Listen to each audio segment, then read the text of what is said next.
Oi, gente! Hoje vamos continuar a leitura de Uma Vida com Propósitos. Estamos no dia 23 e o tema é Como Crescemos.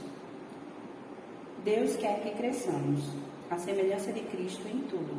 Efésios 4:15. O propósito disposto para nós não é que continuemos como crianças. Efésios 4:14. Deus quer que você cresça. O objetivo do Pai Celestial é que você amadureça e desenvolva as características de Jesus Cristo. Lamentavelmente, milhões de cristãos envelhecem, mas nunca crescem. Emperram uma perpétua infância espiritual, usando fraldas e sapatinhos de crochê. Isso ocorre porque nunca pretenderam crescer. O crescimento espiritual não é automático, é necessário um compromisso intencional. Você deve querer crescer, decidir crescer, esforçar-se para crescer e persistir em crescer. O discípulo, processo de se tornar semelhante a Cristo, sempre começa com uma decisão. Jesus nos chama e nós respondemos: venha, seja meu discípulo. Jesus lhe disse. Então Mateus levantou-se e o seguiu. Mateus 9:9. Quando os primeiros discípulos escolheram seguir Jesus, não compreendiam todas as implicações da decisão que haviam tomado. Simplesmente atenderam ao convite do Mestre.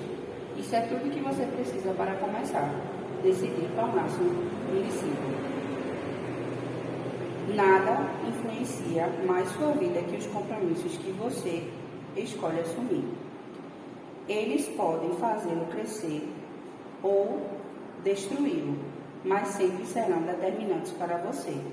Diga-me com o que você está comprometido e lhe direi onde você estará em 20 anos.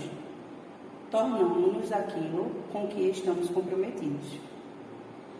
É nesse estágio do comprometimento que a maioria das pessoas perdem o propósito de Deus para a sua vida. Muitos têm medo de se comprometer com qualquer coisa e simplesmente ficam vagando por aí.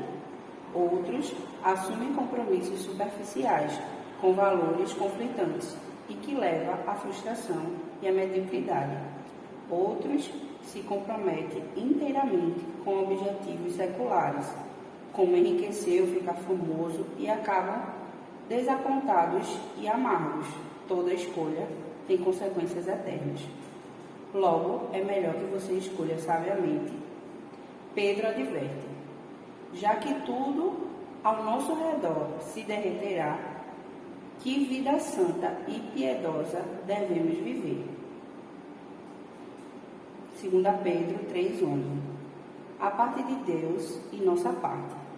Tornar-se semelhante a Cristo é o resultado de escolhas em conformidades com Ele, na dependência do Espírito Santo para consumá-las.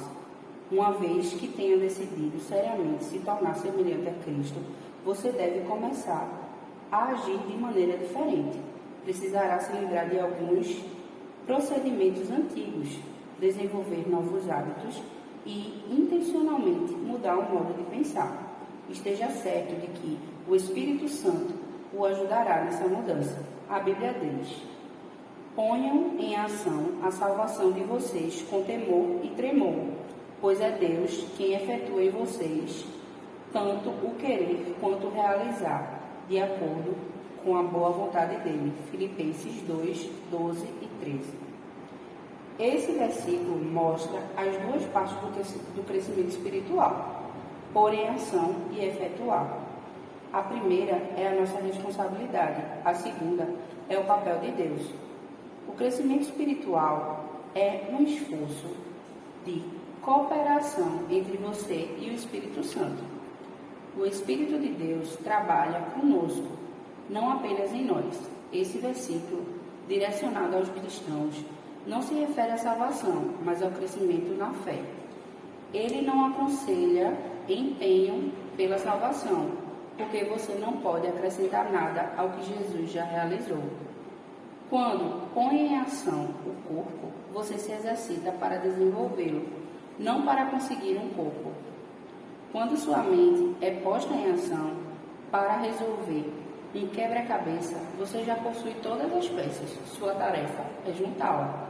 Fazendeiros agem sobre a terra, não para obter terra, mas para desenvolver o que já possuem. Deus deu a você uma nova vida e agora é responsabilidade sua desenvolvê-la com temor e tremor. Isso significa levar seu crescimento espiritual a sério. Quando alguém se mostra negligente com o crescimento espiritual, isso demonstra que ele não entendeu as implicações eternas deste ato, como vimos no capítulo 4 e 5. Reprogramando o piloto automático. Para mudar a vida, você deve mudar o modo de pensar. Por trás de tudo que você faz, há um pensamento. Todo comportamento é motivado por uma crença e toda ação é induzida por uma atitude. Deus revelou isso em milhares de anos antes de os psicólogos chegarem à mesma conclusão. Tenha cuidado com o que você pensa, pois a sua vida é dirigida pelos seus pensamentos. Provérbios 4, 23. Imagine-se viajando de lancha num lago com um piloto automático ajustado para o leste. Se você decidir dar a volta e rumar para o oeste, há duas formas possíveis de mudar a direção do barco. A primeira é agarrar a roda do leme e forçá-la manualmente a virar para o lado oposto do que está programado no piloto automático.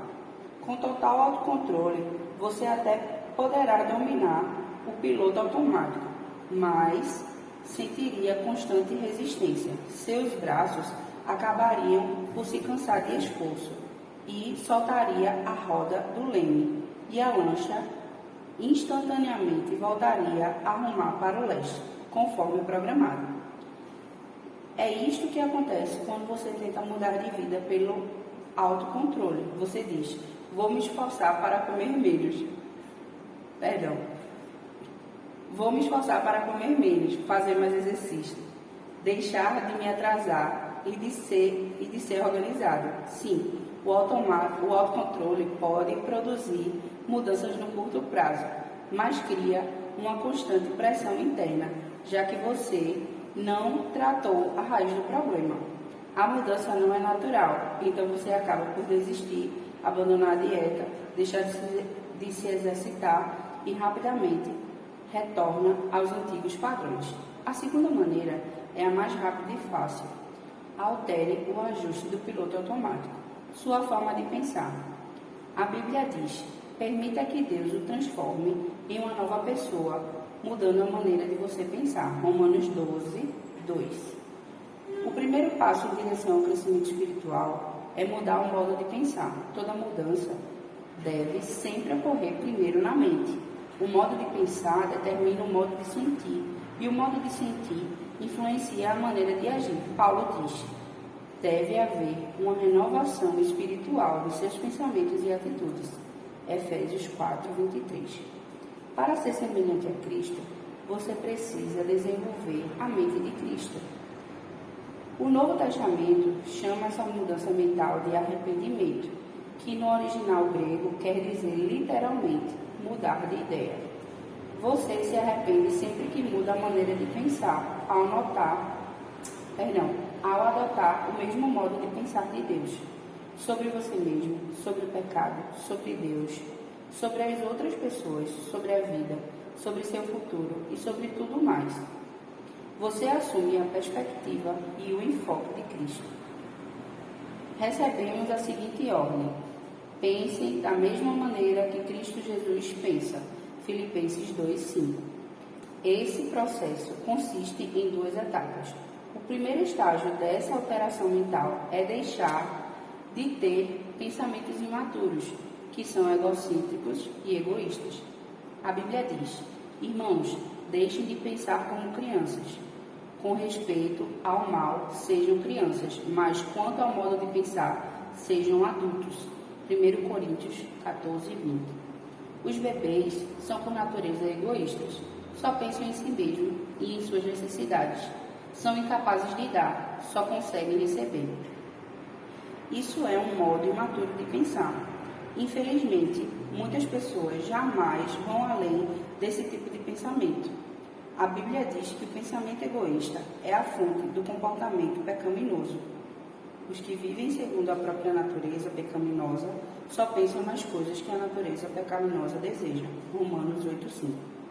O segundo estágio da mudança que leva a pensar como Jesus é começar a ter pensamentos maduros, concentrados nos outros, não em nós mesmos.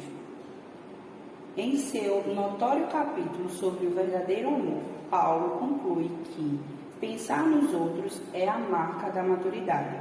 Quando eu era menino, falava como menino, pensava como menino e raciocinava como menino. Quando me tornei homem, deixei para trás as coisas de menino. 1 Coríntios 13, 11. Hoje, muitos presumem que a maturidade espiritual é medida pela quantidade de informações bíblicas e de doutrinas que conhecem. Embora o conhecimento seja uma das maneiras de medir maturidade, isso não é tudo. A vida cristã é muito mais que um conjunto de credos e convicções. Ela inclui conduta e caráter. Nossos atos devem ser coerentes com nossa fé e nossas crenças devem ser confirmadas por um comportamento semelhante ao de Cristo. O cristianismo não é uma religião nem uma filosofia, mas um relacionamento e um estilo de vida. A essência desse estilo de vida, como vemos no exemplo de Jesus, é pensar nos outros, não em nós mesmos. A Bíblia diz: devemos pensar no bem deles e tentar ajudá-los, fazendo coisas que lhe agradam. Nem mesmo Cristo tentou agradar a si mesmo. Romanos 15, 2. Pensar nos outros é a base para se tornar semelhante a Cristo e a melhor evidência do crescimento espiritual. Esse tipo de pensamento não é natural, é contracultural, raro e árduo. Felizmente, temos ajuda. Deus nos deu o seu Espírito, por isso, não pensamos como pensam as pessoas. Deus nos deu o seu Espírito, por isso, não pensamos como pensam as outras pessoas desse mundo. 1 Coríntios 2, 12. Em alguns capítulos mais adiante, veremos as ferramentas que o Espírito Santo usa para nos ajudar a crescer. Pensamento sobre meu propósito de vida. Tema para reflexão. Nunca é tarde demais para começar a crescer. Versículo para memorizar. Deixem que Deus os transforme por meio de uma completa mudança da mente de vocês. Assim, vocês conhecerão a vontade de Deus, isto é, aquilo que é bom, perfeito e agradável a Ele. Romanos 12, 2. Uma questão para meditar. Em que área preciso parar de pensar do meu jeito e começar a pensar do jeito de Deus? Acabou, amiga.